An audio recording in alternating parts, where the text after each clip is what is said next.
Сәлеметсіздер ме? Мінекей бүгін мен сіздерге көп рецепттер туралы өзімнің ауламдағы еккен пайдалы жеміс-жидектер, пайдалы тал-тарақтар және шөптер туралы айтқым келіп отыр.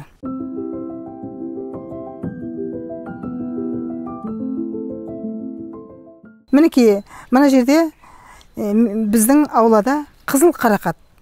Қара қарақатымды көрсетіп өттім. Мінекей қазір қызыл қарақат өсіп тұр.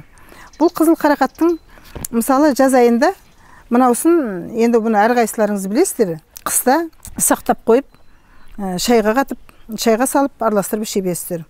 Тіптен қонақ келсе, осы қарақаттың қарасын, қызылын шайға салып берсеңіздер, тамақтың артынан тамақтары сіңімді болады. Бұл жерде айта кететін нәрсем, қызыл қарақаттың мынандай жапырағын күз айларында сарғаймай тұрып, кешке қарта жинау керек. Кешке қарта мына жапырағын жинау керек болады.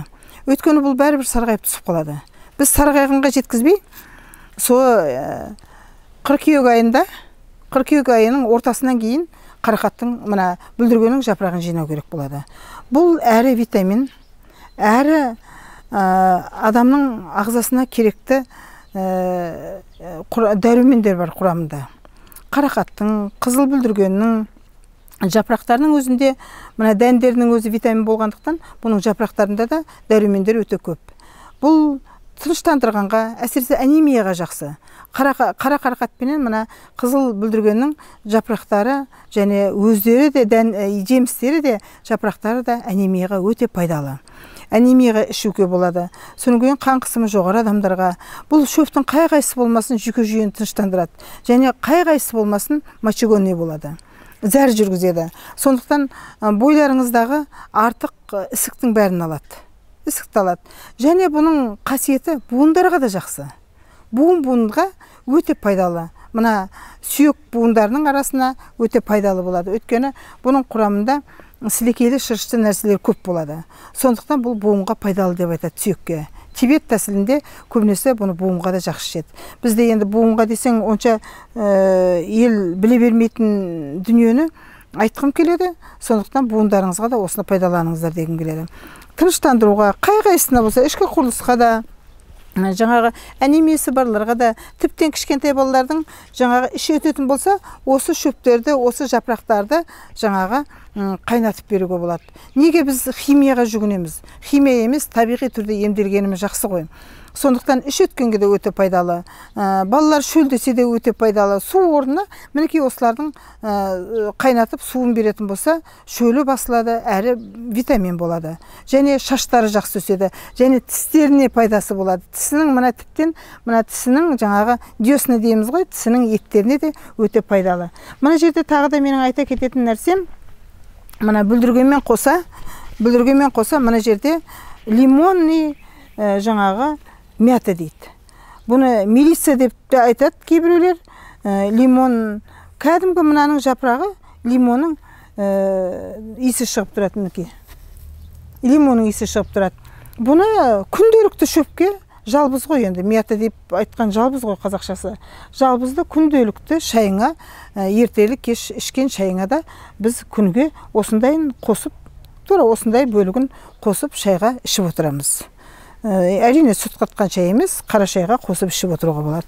Бұлардың барлығы жүйке жүйені тыныштандырады, ішкі құрылысқа өте жақсы, ішектерге өте пайдасы, запор болмайды, сондай пайдалы, өте пайдалы жаңағы шөптерге жатады.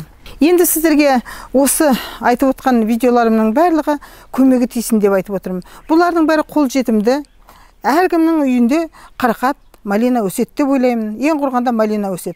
Солардың барлығын алып, мынандай мята болса, жалбыз болса, үйлеріңіздің төңірегіне егіп, алыстан жаңағы алмай, үйіңіздің жанынан алып, күнделікті іше берсеңіз қандай пайдалы. Кешке қарта ішсеңіз тіптен осы тыныштандырып, кешке өте ұйқыңыз қанық болады. Пайдаланыңыздар, осы айтқан рецепті қолданыңыздар. Тек қана менің айтқан жерде қалмай, сіздер осыдан кішкентай ғана бір пайдасы тисе, мен соған қуанамын. Сіздер ауырмаңыздар, әдемі болыңыздар. Мынау адамның тері бөлігіндегі суды да көбейтеді. Сіздер осыны ішетін болсаңыздар, сусын ретінде теріңізде ылғалды болып, құрғамайды, сондай өте жақсы болады. Содан кейін теріге жиі мына бөртпелер шықпайды. Бұндай ішкен адамдарда терілерінде бөртпелер болмайды. Бетте де бөртпелер болмайды. Көрдіңіздер ме? Маған барлығы айтады, бетіңе не жағасың, не қыласың деп. Мен көп нәрсе жақпаймын. Мінекей осылардың барлығының жаңағы қайнатамын, ішемін, жағамын. Тіпті мынаны маска жасауға да болады. Мынаның жапырағын езіп